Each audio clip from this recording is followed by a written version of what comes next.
Good evening dear student. आज हमारा जो टॉपिक रहेगा वो रहेगा नशीले पदार्थों में। टॉपिक नंबर 2 वो रहेगा अपना तंबाकू। कौन सा रहेगा?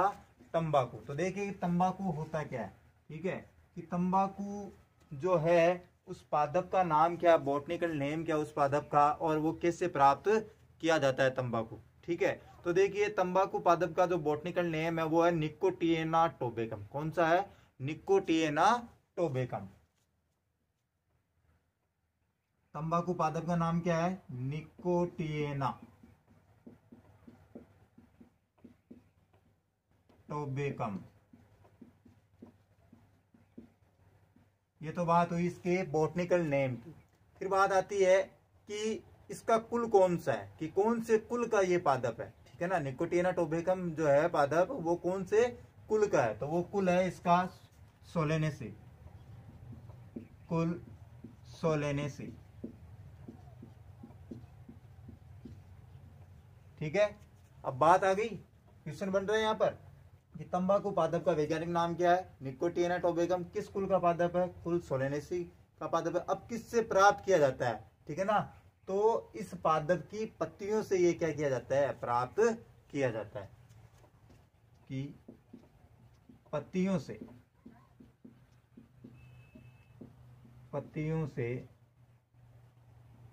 प्राप्त किया जाता है।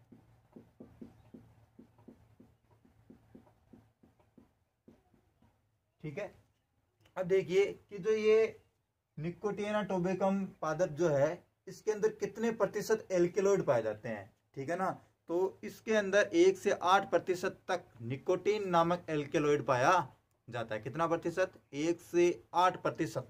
ठीक है, देखिए 1 से 8% तक। ठीक है ना, निकोटीन नामक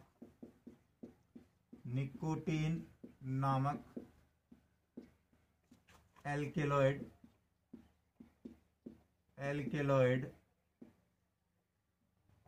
इसकी पत्तियों में पाया जाता है। इसकी पत्तियों में पाया जाता है। ठीक है, यहां पर एक क्वेश्चन बनता है कि निकोटीन जो है, ठीक है ना, वो क्या है? एक हानिकारक तत्व है। तो अगला एग्जामिनर कैसे पूछेगा कि तंबाकू पादप में कौन सा हानिकारक तत्व पाया जाता है? तो कौन सा पाया जाता है? निकोटीन। ठीक है, और कितना प्रतिशत पाया जाता है? 1 से 8% तक पाया जाता है। किसमें पाया जाता है? उसकी पत्तियों। ठीक है, फिर देखिए कि जो ये तंबाकू है इसका सेवन किस रूप में किया जाता है? इसका सेवन जो है सूंघने में भी किया जाता है। ठीक है ना, चिल्लम, सिगरेट, बीड़ी, ठीक है ना, इस रूप में भी इसका उपयोग किया जाता है। ठीक है, साथ ही लोग इसको चूने के साथ में, कत्ते के साथ में मिलाकर खाना भी क्या करते हैं? पसंद करते हैं। लेकिन ये है क्या? एक विषैला पदार्थ है। ठीक है, तो अब हम बात करते हैं इसकी हानियां।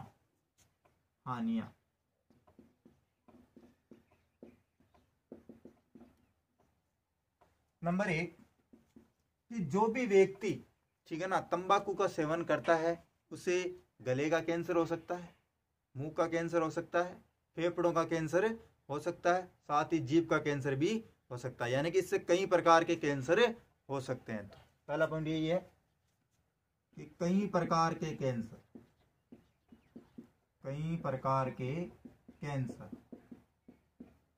जैसे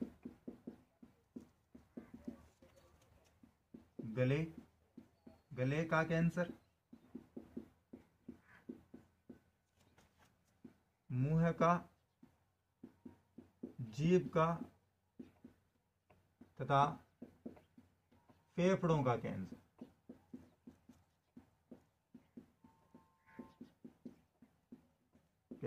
ठीक है ना, तो एक हानि तो ये हो गई। नंबर 2 हानि है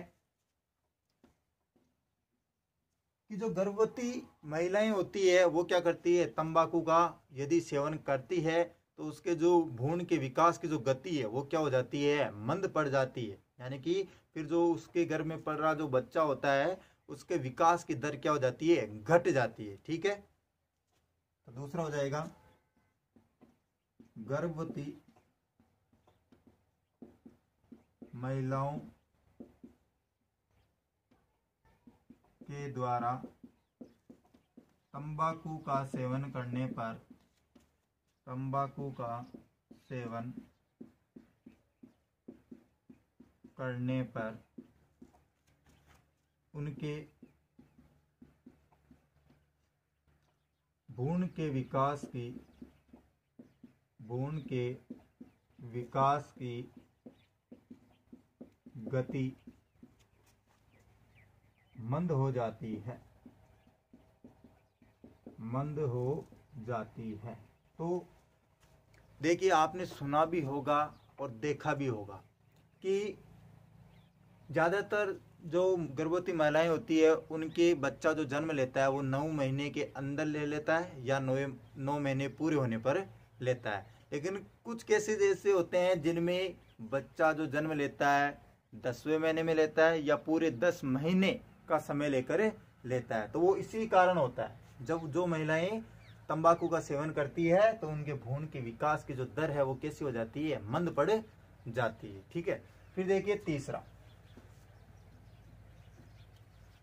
तीसरा पॉइंट है कि तंबाकू में हानिकारक तत्व पाया जाता है। कौन सा? निकोटीन। तो वो निकोटीन हानिकारक तत्व क्या करता है, हमारी धमनियों की, ठीक है ना, जो हमारी क्या है वाहिनियां, रक्त वाहिनी है, ठीक है ना, उस धमनी की दीवार को कैसा कर देता है, मोटा कर देता है। और जैसे ही धमनी की दीवारें मोटी होती है तो उसमें रक्त का प्रवाह क्या हो जाता है, तेज हो जाता है। रक्त का प्रवाह क्या हो जाता है, तेज हो जाता है। और बाद में जब तेज होता है तो हृदय के अंदर रक्त क्या होता है, अधिक तेज गति से प्रवाहित होने लगता है। यानी कि कौन सा पॉइंट निकल रहा है इससे, कि रक्त दाब अधिक हो जाएगा और हृदय स्पंदन की जो दर है, धड़कने की जो दर है वो क्या हो जाएगी, अधिक हो जाएगी। तो देखिए तीसरा,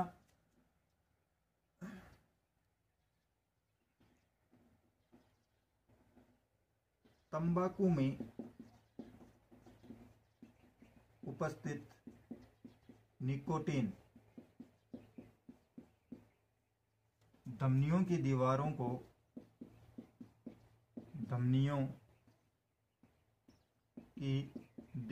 को मोटा कर देता है, मोटी कर देता है, जिसके कारण रक्तदाब व हृदय स्पंदन की दर बढ़ जाती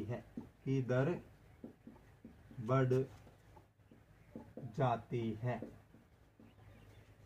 ठीक है। फिर देखिए चौथा पॉइंट क्या कहता है कि जो हमारा रक्त होता है, ठीक है ना, रक्त के अंदर क्या होता है, O2 गैस घुली हुई होती है, साथ में CO2 भी क्या होती है, प्रभावित होती है। तो देखिए कि जो सिगरेट का जो धुआं होता है उसके अंदर कौन सी गैस उपस्थित होती है, कार्बन मोनोऑक्साइड गैस उपस्थित होती है, ठीक है ना, जो कि क्या है, एक विषैली गैस है। ठीक है, ये गैस क्या करती है, हमारे रक्त में मिल जाती है। किसमें मिल जाती है, हमारे रक्त में मिल जाती है। और रक्त में उपस्थित RBC, ठीक है, लाल रक्त कणिकाओं को क्या कर देती है, नष्ट कर देती है। ठीक है, तो देखिए नंबर 4, सिगरेट के धुएं में उपस्थित CO, ठीक है ना, शॉर्ट में लिख रहा हूं, CO आणविक सूत्र है कार्बन मोनोऑक्साइड का, ठीक है ना, कार्बन मोनोऑक्साइड,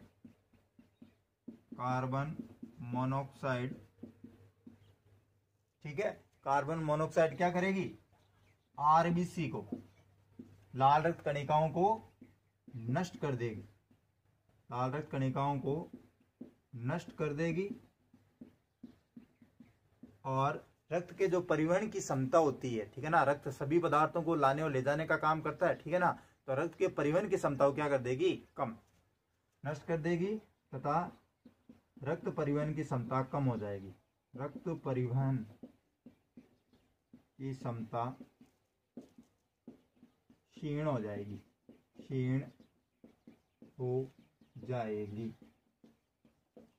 अब देखिए अलग से तथ्य देखिए इसके, अलग से तथ्य जैसे कि कोई भी व्यक्ति सिगरेट पीता है तो जो पीता है उसको तो नुकसान होता ही है शारीरिक रूप से, लेकिन जो उसके पास में बैठा हुआ होता है उसको भी क्या पहुंचती है, हानि पहुंचती है। क्यों? क्योंकि जो सिगरेट पीते हैं उसके धुएं में कौन सा हानिकारक तत्व होता है? निकोटीन। और वो निकोटीन हानिकारक तत्व जो होता है वातावरण में, वायु में फैल जाता है। और जब वो वायु पास बैठा हुआ इंसान जो होता है जब श्वसन की क्रिया करता है तो वो निकोटीन हानिकारक तत्व जो होता है उसके फेफड़ों में प्रवेश कर जाता है, ठीक है ना। तो इस वजह से उसको भी क्या पहुंचती है? शारीरिक हानि पहुंचती है। अब मैं एक बता दूं कि हमारे भारत देश के अंदर, ठीक है ना, एक कानून बनाया गया है जिसमें इन पदार्थों पर, नशीले पदार्थों पर क्या लगाई गई है?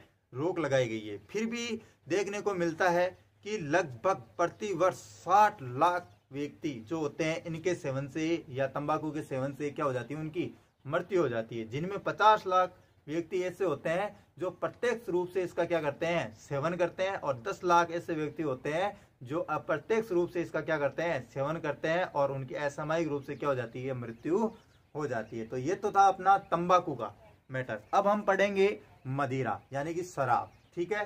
तो आप इसको उतार लीजिए या स्क्रीनशॉट ले लीजिए, ठीक है। तो हम पढ़ेंगे मदिरा कि मदिरा क्या होती है।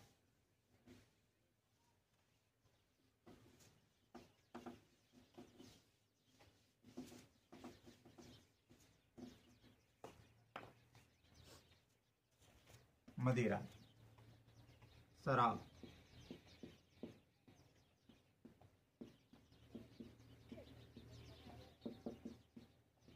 देखिए, मदिरा के अंदर जो हानिकारक घटक होता है, या हम कहे कि जो मदिरा होती है उसका प्रमुख घटक जो होता है वो क्या होता है? Ethyl alcohol. क्या होता है जी? एथिल एल्कोहल होता है। और उसका जो आणविक सूत्र होता है, ठीक है ना, वो क्या होता है? C2H5OH। क्या होता है? C2H5OH। तो देखिए, प्रमुख घटक क्वेश्चन बनता है यहाँ पर 1 नंबर का। प्रमुख घटक, मदिरा का प्रमुख घटक कौन सा है? तो कौन सा है? Ethyl alcohol. एथिल एल्कोहल क्या है इसका? प्रमुख घटक, ठीक है ना। और उसका जो आणविक सूत्र है वो भी पूछा जाता है। तो आणविक सूत्र क्या है इसका? C2H5OH, ठीक है। इसको इस तरीके से भी लिखा जाता है CH3CH2OH, ठीक है। अब देखिए, अब बात आती है कि मदिरा का जो व्यक्ति सेवन करता है उसको क्या क्या हानियां हो सकती है, उसके शरीर पर क्या क्या कुप्रभाव पड़ सकते हैं। तो देखिए उनको हानियां।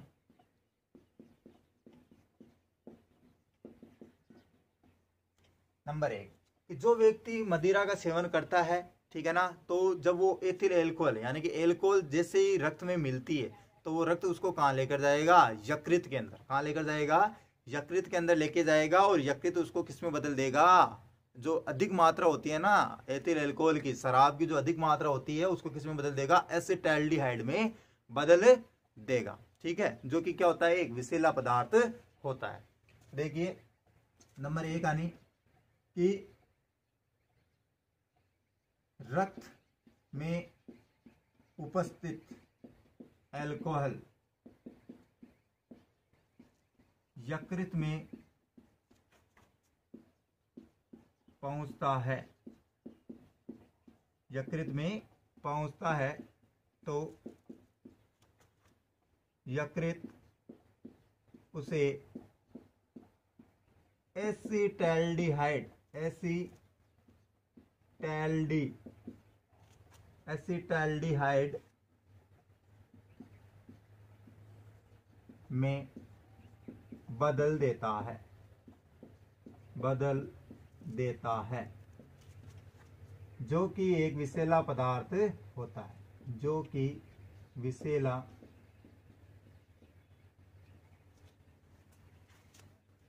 पदार्थ होता है। नंबर 2,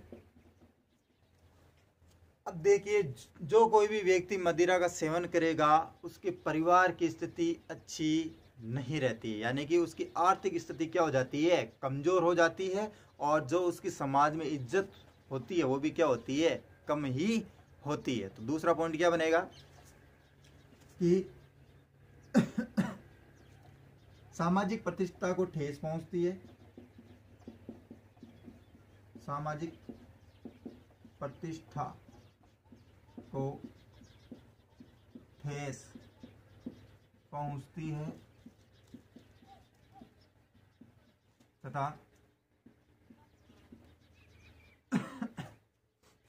आर्थिक स्थिति कमजोर हो जाती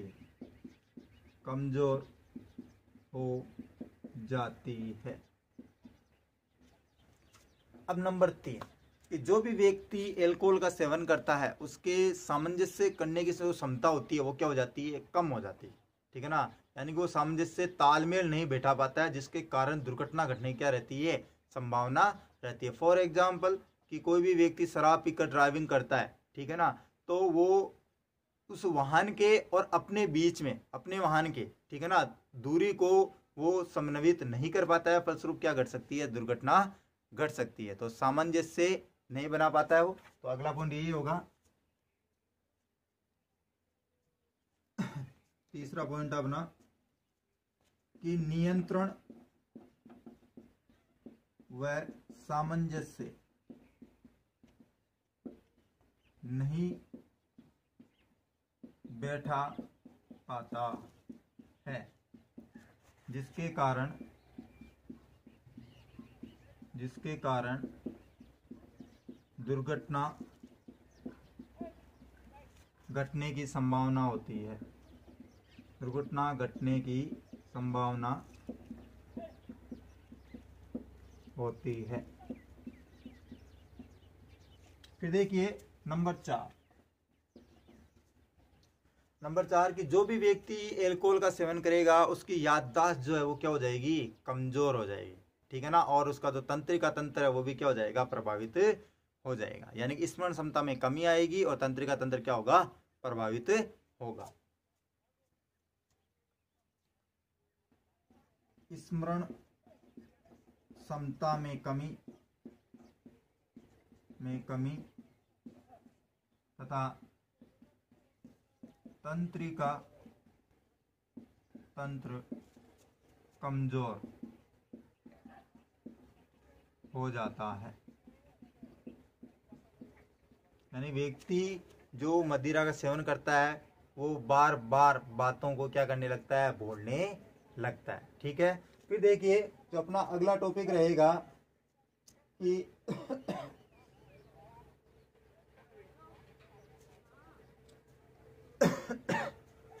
वो ये है कि जो भी व्यक्ति मदिरा का सेवन करता है, ठीक है ना, उसको एक रोग होता है। वो रोग होता है वसीय यकृत रोग। कौन सा रोग होता है, वसीय यकृत रोग। यहाँ पर ये 1 नंबर का अलग से क्वेश्चन बनता है कि मदिरा के सेवन करने से कौन सा रोग हो जाता है, वसीय यकृत रोग हो जाता है। और जिस साथ ही जो कार्बोहाइड्रेट संश्लेषण है और प्रोटीन संश्लेषण है वो क्रिया भी क्या होती है, प्रभावित होती है। तो अंतिम पॉइंट है अपना हानि में नंबर 5, इसके सेवन से वसीय यकृत रोग हो जाता है तथा प्रोटीन व कार्बोहाइड्रेट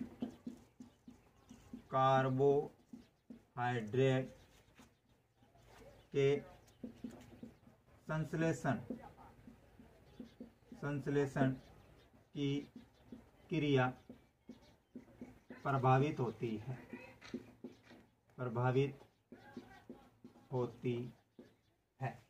तो अब मैं आपको बता दूं कि जो प्रोटीन संश्लेषण है, संश्लेषण का मतलब क्या होता है कि निर्माण करना।